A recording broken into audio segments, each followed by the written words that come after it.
शेख साहब, it is so wonderful to see you really. आपके बारे में बहुत कुछ सुन रखा था, बहुत कुछ पढ़ भी रखा था, लेकिन आज आपको यहाँ देखकर मुझे बहुत खुशी हो रही है। Thank you so much for coming. Thank you. Hi. अब सबसे पहले तो आप मुझे ये बताइए कि आप किस किस्म के शेख हैं? मैं उस वक्त बता सकता जब मुझे ये मालूम होता कि आपका किस किस किस्म के शेखों से पाला पड़ा है, ताकि मैं बताता मैं उस किस्म के शेख हूँ। जानी पाला तो मेरा बड़े बड़े शेखों से पड़ा है, दुबई वालों से भी पड़ा है, पाकिस्तान वालों से भी पड़ा है, लेकिन दुबई दूर है, उसका जिक्र क्या करना। लेकिन पाकिस्तान में आपके कुछ दोस्तों से भी पड़ा है, शेख रशीद से पड़ा है, वो भी शेख हैं। लेकिन मुझे थोड़े से झूठे से शेख लगते हैं, वादे करके चले जाते हैं और पूरे बिल्कुल नहीं करते। मुझसे कहा था कि शादी करेंगे, देखिए मुझसे ना की किसी से भी शादी नहीं करते, इसकी क्या वजह है? देखिए, इसमें शेखों का कसूर नहीं है, आप ज़रा गलत समझी। मैं आपसे अब सच्ची बात कर दूँ। हाँ बिल्कुल जान, मेरे साथ खरी खरी सच्ची बातें करना बिल्कुल नहीं, प्लीज। जितने भी शेख होते हैं ना, ये आपके नाम के साथ लगा हुआ है बेगम। वो बेगम में इंटरेस्टेड नहीं होते। शेख अबू ज़ैबी के हों या सऊदी अरब के, शरीफों में ज़्यादा इंटरेस्टेड होते हैं। हाँ, तो मुझे अपने नाम के साथ ये बेगम हटाकर शरीफ लगा लेना चाहिए। हाँ, वैसे अगर मैंने अपने आप को शरीफ कहा ना, तो सड़कों पे हंगामे हो जाएंगे, लॉन्ग मार्चेस हो जाएंगी, टायर जलने लगेंगे। शेख साहब, आप ही मुझे कुछ और नाम तजवीज़ कर दीजिए। मेरा ये ख्याल है कि ये तो अच्छा रहेगा। आजकल जो है इलेक्शन का दौर है और लोग उसी के पीछे जा रहे हैं जो ज़्यादा हंगामे करवा सके।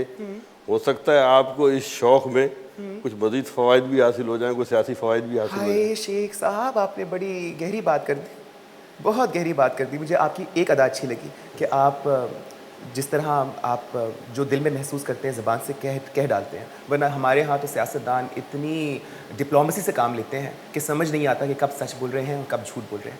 आपका इशारा गालिबन किसकी तरफ था?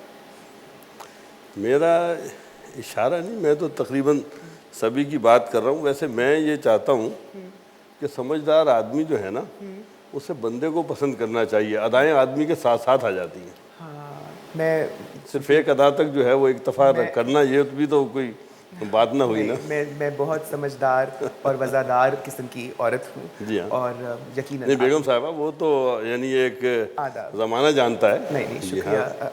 अच्छा, आप इस बार खड़े नहीं हुए, कोई प्रॉब्लम थी क्या? नहीं, इस मर्तबा हमारे छोटे भाई हैं, मैंने कहा उन्हें अब सूबाई मामला था, हमने कहा हम कुछ सियासी कोई और काम कर लें, पार्टी की खिदमत करें। मेरी जिम्मेदारियां यहाँ से पूरे चमन से लेकर स्कर्दू तक हमारी पार्टी के यूथ सेक्टर को संभालने की हैं। तो मैंने कहा कि छोटे भाई हैं हलीम आदिल, उनके टैलेंट को भी आजमाया जाए। तो इसलिए उसके अलावा कोई वजह नहीं है, क्योंकि हम भी मौजूद हैं और इंशाल्लाह सियासत भी मौजूद है, आइंदा करते रहेंगे। बहुत अच्छी बात की। और मैं यहाँ अपने नाज़रीन को बताती चलूँ कि माशाल्लाह आप सेंट्रल प्रेसिडेंट हैं पाकिस्तान मुस्लिम लीग कायदे आज़म के यूथ विंग के, और माशाल्लाह आप एक बहुत बड़े ह्यूमन रिसोर्स पे बैठे हुए हैं। And you know I have always been so interested in youth. मैं हमेशा उनका दर्द समझती हूँ, मैं चाहती हूँ कि उनको चैनलाइज़ करूँ, उनके अंदर जोश और वलवला पैदा करूँ। बल्कि अगर आप कभी मुझे अपने साथ लेकर जाएंगे यूथ के पास, तो आप देखेंगे कि यूथ कितनी और यूथफुल हो जाएगी।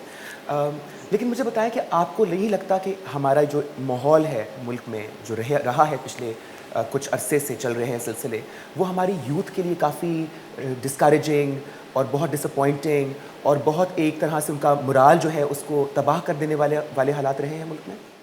असल बात यह है कि यूथ के लिए कोई जब सोचे कि जब वो अपने हाल से पहले मुतमईन हो जाए, यहाँ तो लोग अपनी ज़ात से आगे सोचने के लिए तैयार नहीं हैं। जहाँ जिस मुल्क में ये सूरत हाल हो कि लोग हर वक्त इसी चक्कर में हों, जो बाइख्तियार हो वो ख़ुद को मज़ीद महफूज और मुक़तदिर बनाने के चक्कर में हो, तो वो दूसरों को नहीं सोचेगा। क्योंकि यूथ भी वो सिर्फ उसी को यूथ समझते हैं जो अपनी आने वाली नस्ल है, उनके लिए वही यूथ होती है। जब तक कौमियत का जज्बा बेदार नहीं होगा तो मुल्क में कोई आदमी भी वो एक अवामी तौर पर या मजमूई तौर पर सोचने के लिए तैयार नहीं होगा। लेकिन आपके वज़ीर आज़म साहब शौकत अज़ीज़ शौकी, of course I am very fond of him, otherwise मैं कल परसों ही उनका एक इंटरव्यू पढ़ रही थी अखबार के अंदर, जिसमें उन्होंने कहा कि पिछले जो ये आपकी हुकूमत का जो दौर रहा है, ये पाकिस्तान के लिए बहुत बेहतर रहा, इसमें बहुत तरक्की हुई मुल्क के अंदर, गुर्बत का ख़ात्मा हुआ। लेकिन वो ये चीज़ें तो उन्होंने बोली, वो ये चीज़ें बताना भूल गए कि आटे की कीमतें आसमान को छूने लगी। और मैं समझती हूँ कि छुएं भी तो क्या फ़र्क पड़ता है जान, फ़ायदा तो हुआ ना, ज़ख़ीरा अंदोज़ों का बहुत फ़ायदा हुआ, और बेचारे गरीबों का क्या है, थोड़े से और गरीब हो गए, क्या फ़र्क पड़ता है मेरी जान। बात ये है कि गरीब अमीर का मामला ये नहीं है, असल बात एहसास का मामला है। आप एहसास ख़त्म हो गया है हमारी कौम में। जो भी आदमी जिस जगह बैठा हुआ है वो अपनी जॉब से सिंसियर नहीं है, और उसकी वजह ये है कि जो काम जिसको करना चाहिए वो काम वो नहीं कर रहा, वो दूसरे के काम में मुदाखलत कर रहा है। कारोबारी लोग फ़नकार बने हुए हैं, फ़नकार कमर्शलाइज्ड हो चुके हैं, सियासतदान वो जागीरदारियत की तरफ जा रहे हैं। तो ये एक अजीब व गरीब माहौल है, सियासत की तरफ जा रही है। असल में बात यह है कि हम अपना किरदार जो है ना वो बहसन खूबी वो अदा करने के लिए तैयार नहीं है। अली, मैं तो सोचती हूँ जान कि कौम ही बदल लेते हैं, सीरियसली कोई नई कौम इंपोर्ट कर लेते हैं, इस वाले को एक्सपोर्ट कर देते हैं, मुल्क के काफ़ी हालात सुधर जाएंगे। क्या ख्याल है आपका? मेरा ये ख्याल है हम जितने बिगड़ चुके हैं कि जिस कौम ने हमें कबूल कर लिया उसका हाल हम जैसा ही हो जाएगा। अच्छा, आपकी अभी जब हुकूमत रही सिंध में तो बहुत एक सियासी खिचड़ी पकती रही, है जानी, हर रोज़ कोई नई स्टेटमेंट, कोई नई कंट्रोवर्सी। चीफ मिनिस्टर साहब की गवर्नर साहब से नहीं बनती थी। इम्तियाज़ शेख का मामला भी हम सब ने देखा, उसमें आप काफ़ी आपका एक मरकज़ी किरदार उसमें भी रहा। ये खिचड़ी की क्या वजह थी? हु वाज द, मैं कहते हैं हर खिचड़ी के पीछे एक कुक होता है जो उसको पका रहा होता है। तो ये अरबाब साहब की कारस्तानियाँ थी, इसका सेहरा किसको जाता है इस खिचड़ी को पकाने का? देखिए बात ये है, मिन हौसिल कौम हम में एक बुराई आ गई है। अल्लाह ताला हमें बड़ा बनाता है, अल्लाह ताला हमें एक मकाम देता है, और हम बड़ी छोटी छोटी बातों में उलझ कर अपने आप को छोटा बनाने पे तुले रहते हैं। और हमारे यहाँ जो बुराइयाँ हैं वो इसी किस्म की हैं। अल्लाह ताला हमारे यहाँ इस जो हम जिस प्रॉब्लम को फेस कर रहे हैं ना, और जिसका पाकिस्तानी यूथ को भी, क्योंकि उसका मुस्तकबिल नहीं है, मुस्तकबिल तो यूथ का ही होना है, हमारे यहाँ लीडरशिप नहीं है, कोई लीडर बनने के लिए तैयार ही नहीं है। पाकिस्तान वो वाहिद मुल्क है जो मुल्क पहले बना और कौम बाद में बननी थी, अभी तक बन नहीं पाई है। अभी तक हम वही हैं कि जनाब ये सिंध, ये पंजाब, ये सराइकी, ये सरहद, इस तरीके से बलूचिस्तान, ये हमारा एक प्रॉब्लम है। तो इस काम को करने के लिए किसी लीडर की ज़रूरत है। अब लीडर है नहीं, जो शुरू पाकिस्तान के वक्त बनना था जिन्हें, वो जल्दी चले गए। सियासी पार्टियों में वो लोग मौजूद हैं जो सिर्फ अपने ख़ानदानी तसल्लुत के लिए काम कर रहे हैं। हम जनरल मुशर्रफ से कहते हैं कि जनाब आप आमिर हैं, आप जमहूरियत के लिए रास्ता दे दें, और ख़ुद सियासी पार्टियों में आमरीत कायम की है, कहीं वसीयत के ज़रिए, कहीं इंतहायात चेयरमैनशिप के ज़रिए, कहीं भाई अपने भाई को चेयरमैन ही सौंप रहा है, कहीं कोई अपनी औलाद के लिए वसीयत लिख रहा है। हम सियासी पार्टियों को में जमहूरियत कायम करने के लिए तैयार नहीं है, और जो ताकतवर आदमी है उससे कहते हैं कि जनाब अपने हाथ से बंदूक फेंक के तुम वो काम करो जो हम नहीं कर रहे। लेकिन ये अभी पार्टी का इस्तेकाक है, और ये पार्टी इलेक्शन के बाद फैसला करेगी कि किसको वज़ीर आज़म के लिए नामज़द किया जाता है। खैर, उन्होंने पंजाब में खूब काम किया, MQM ने कराची में खूब काम किया, जो एक सिटी गवर्नमेंट है। जो कोई भी मेरे यहाँ आता है हमेशा तारीफ़ ही करते हैं उनके कामों की। PMLQ सिंध ने सिंधियों के लिए क्या किया?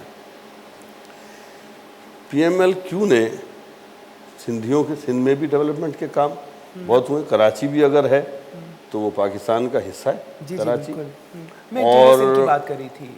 इंटीरियर सिंध में भी जो आज सड़कों का जाल बिछा हुआ है آج بچ رہا ہے. اور پانی کے بڑے بڑے منصوبے ہیں, چوٹیاریوں ڈیم بنایا گیا, اس کے علاوہ یہ سیم نالے جو بنائے جا رہے ہیں کہ سندھ کی زمینوں کو کارآمد بنایا جائے, یہ تمام ہمارے حکومت میں ہی ہو رہا ہے.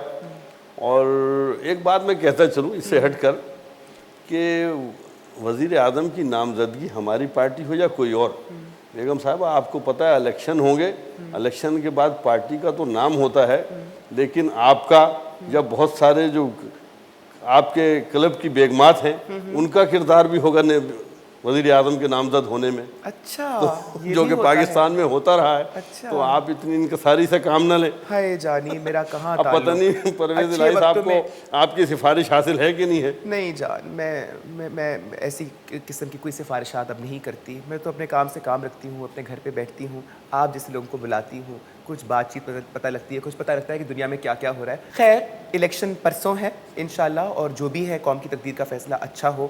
میری صرف یہ خواہش ہے کہ میرے دیکھنے والے پاکستان کے عوام بھرپور طریقے سے الیکشن میں حصہ لیں اور اپنے ووٹ کا, اپنی رائے کا اظہار کریں, تاکہ ایک حقیقی جمہوریت شروع ہو سکے یہاں پر اور قائم ہو سکے اس ملک کے اندر. میری جان میری کچھ مدد کر دو.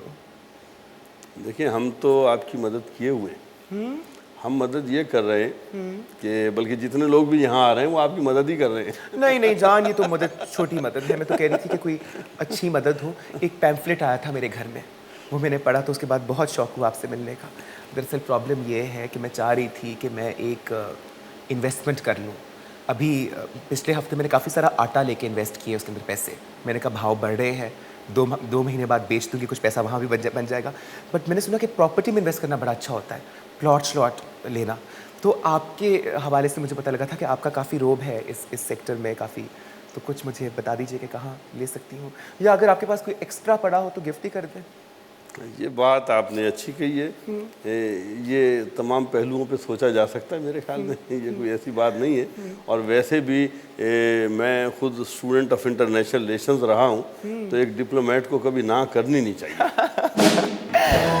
یقین جان لیجیے کہ آپ کی باتوں سے بالکل بھی نہیں لگ رہا کہ آپ ڈپلومیٹک یا ڈپلومیسی سے کام لے رہے ہیں. I mean you coming across as a very straightforward, very outspoken kind of a person, and that is the reason I want to ask you this question now Aleem, کہ کیا وجہ تھی کہ آپ کی اپنی پارٹی کے اندر آپ کے خلاف ایک اس طرح کا کیمپین شروع ہوا, اور آپ کے لوگوں نے, آپ کی پارٹی کے لوگوں نے آپ کے خلاف ایک کوشش کی کہ آپ کو ہٹایا جائے. اس کی کیا وجہ تھی؟ میں اپنی پارٹی میں ان لوگوں میں ہوں جو چاہتا ہوں, اپنی پارٹی میں بھی اور دیگر پارٹیوں میں بھی, کہ موروثی سیاستدانوں ان کی بھی ایک حیثیت اور حقیقت ہے, اور فکری اور نظریاتی سیاستدانوں کا ایک بلینڈ, ایک بیلنس قائم ہونا چاہیے. اس ملک کو ضرورت اس بات کی ہے کہ 2-3 سیاسی پارٹیاں ہوں جو بائنڈنگ فورس کے طور پہ ملک میں کام کریں, اور ان میں موروثی اور فکری نظریاتی سیاستدانوں کا ایک توازن قائم ہو ان سیاسی پارٹیوں میں, تب یہ ملک ترقی کرے گا. لیکن سچ پوچھو تو مجھے میری لیڈر کی یاد آ گئی, محترمہ بینظیر بھٹو کی, اور میں سمجھتی ہوں کہ وہ ایک لیڈر تھیں جو شاید خیبر سے لے کے کراچی تک سب لوگوں کو ساتھ ملا کر چلنا جانتی تھیں. اور آئی تھنک کہ ان کی اس سانحے سے یہ چیز ثابت ہو گئی ہے that she was a leader who had following all over Pakistan. آپ کا پیپلز پارٹی کے بارے میں, اور ان کے لیے پیپلز پارٹی کے لیے بہت بڑا چیلنج ہوگا ان حالات میں الیکشنز میں جانا. آپ کی نظر میں پہلے مجھے بتائیے کہ پی ایم ایل کیو کا کیا بڑا چیلنج ہے اس الیکشنز کے حوالے سے؟ دیکھیں جی, پی ایم ایل کیو جو ہے نا, اس کو سب سے بڑا یہ جو موجودہ نگران حکومت کی نااہلی ہے, اور جس میں آٹے کا کرائسس ہے, دیگر کرائسس, لوڈ شیڈنگ کا کرائسس ہے, اس کی وجہ سے پی ایم ایل کیو کو بڑے نقصانات ہو رہے ہیں. محترمہ کی میں بڑی عزت کرتا ہوں, اللہ تعالیٰ انہیں جنت میں جگہ دے, ان کی اولاد کی نصیب اچھے کرے. لیکن سیاسی طور پہ ہمارا جو اختلاف تھا محترمہ سے, اس میں ان کے مرنے کے بعد ایک اختلاف کا مزید اضافہ ہو گیا میری ذات سے, ایز اے علیم عادل نہیں, ایز اے ایک پولیٹیکل ورکر. اور میرے نے وہ یہ اضافہ ہوا ہے کہ محترمہ کو وصیت کے ذریعے قیادت کے انتقال کا کام نہیں کرنا چاہیے تھا. ایک نسل در نسل اپنی گدی کو آگے بڑھانے ہماری پارٹی میں نہیں ہے, سلسلہ مسلم لیگ قائد اعظم میں نہیں. دیکھیں جی, ہمارے محمد علی جناح سندھ کے تھے, آغا خانی بھی ہمارے پریزیڈنٹ رہے, فدا محمد خان پٹھان تھے وہ بھی رہے, اور خود چودھری شجاعت صاحب نے اور مشاہد حسین صاحب جو سیکرٹری جنرل اور صدر ہیں انہوں نے اعلان کیا ہوا ہے کہ جو ہمارا سیکنڈ ٹینیور ہے جو 2009 میں ختم ہوگا ہم نو مور، ہم جناب نہیں رہیں گے، ہم اس کے بعد اپنے یہ عہدے چھوڑ دیں گے اور نام کانٹیسٹ کریں گے اس کے لیے۔